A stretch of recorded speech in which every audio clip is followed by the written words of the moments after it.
Today, we're taking a magnifying glass to something that sits in literally almost every single kitchen pantry, yet somehow manages to strike absolute fear into the hearts of millions.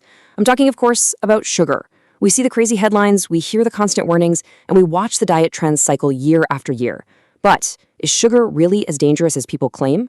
Our mission today is to cut right through the noise, separate fact from fiction, and look strictly at what the science actually tells us. Every single day, millions of people completely ditch sugar because of some terrifying thing they heard online or while doom scrolling through social media.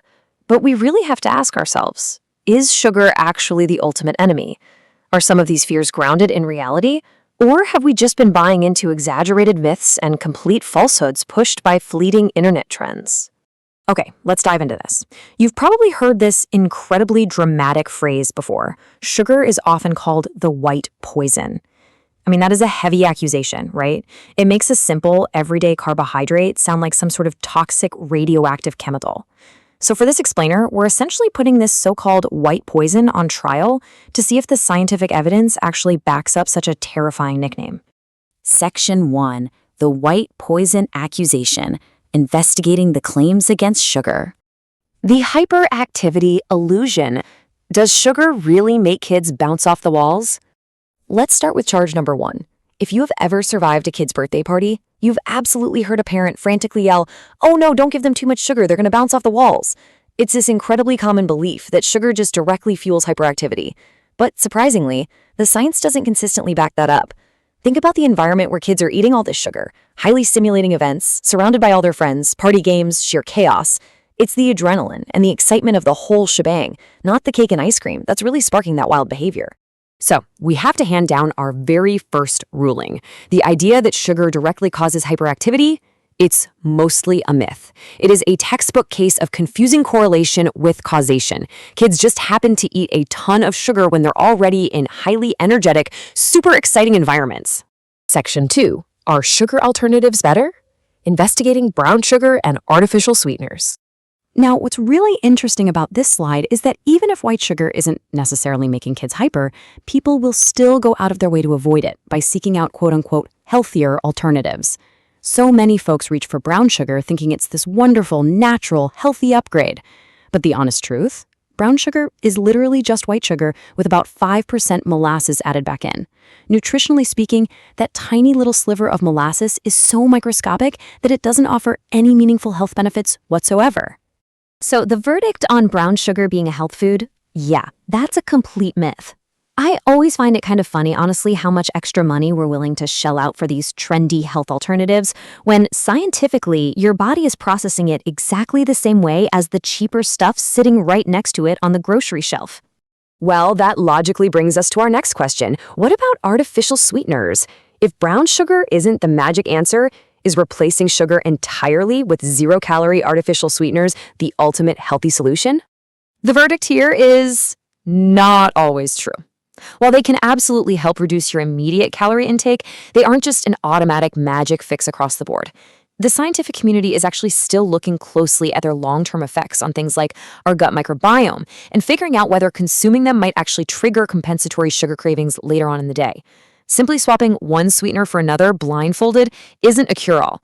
The healthiest approach, as it usually is just moderation. Section 3. The diabetes connection. Does sugar alone cause type 2 diabetes? Okay, now we're addressing the heaviest charge brought against sugar. This is easily one of the biggest misunderstandings in modern nutrition.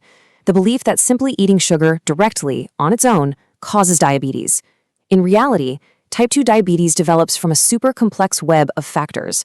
The blame is really diffused across a bunch of things like genetics, excess body weight, physical inactivity, and long-term unhealthy eating habits, rather than just letting it sit squarely on the shoulders of sugar alone. However, we've got to be completely honest here, which is why our verdict is partly true. While sugar isn't the sole direct cause of diabetes, regularly downing massive amounts of sugary drinks and high-calorie foods can absolutely increase your risk over time. It contributes heavily to those other risk factors, especially excess body weight, which directly leads to insulin resistance. So no, it's not a direct cause, but it's for sure a major accomplice when we consume it irresponsibly. Section 4. The truth about sugar. Biology, nuance, and making smart choices. All right, having looked at all the accusations, it is time to present the defense by diving into the actual biology. Here's a fact a lot of people don't know, and it's absolutely vital. Glucose is literally one of your brain's main sources of energy. Your brain needs it to function. Now, wait, that doesn't mean you have a biological excuse to eat a giant bag of candy every single day. Your body is perfectly capable of getting this essential glucose from incredibly healthy foods like fruits, vegetables, grains, and complex carbs. We really need to reframe carbohydrates from being this massive source of fear to being a recognized biological necessity. The absolutely crucial point here is the source. Natural sugar, like the kind in fruit, comes perfectly packaged with fiber, vitamins, minerals, and water. That fiber, it acts like a biological brake pedal, naturally slowing down how quickly the sugar hits your bloodstream, totally preventing those massive energy spikes and crashes. On the flip side, added sugar, like the stuff dumped into soda and candy, just gives you empty calories without a single one of those absorption-slowing benefits. Which brings us perfectly to this powerful summarizing quote. The problem isn't glucose, it's consuming too much added sugar. This is exactly why health experts universally tell us to limit added sugars rather than telling you to ban fruit from your life forever. The danger isn't the sugar itself. The danger lies entirely in the dose and the source it comes from. So, to wrap up our explainer today, is sugar the ultimate villain people make it out to be? Not exactly. Sugar itself isn't evil. The real issue is just the sheer volume of added sugar we're consuming on a daily basis. By taking the time to understand the difference between actual scientific facts and exaggerated online myths, you empower yourself. You don't have to live in fear of your own pantry. You can totally make smarter, healthier choices without blindly believing everything you hear online. Understanding the science completely gives us our control back, because sometimes the truth really is sweeter than the myth. You now have the actual facts about hyperactivity, brown sugar, diabetes, and your brain's deep biological need for glucose. You know the vital difference between natural and added sugars. So I want to leave you with this final thought to reflect on as you go about your day. The truth is out there, but what will you choose today?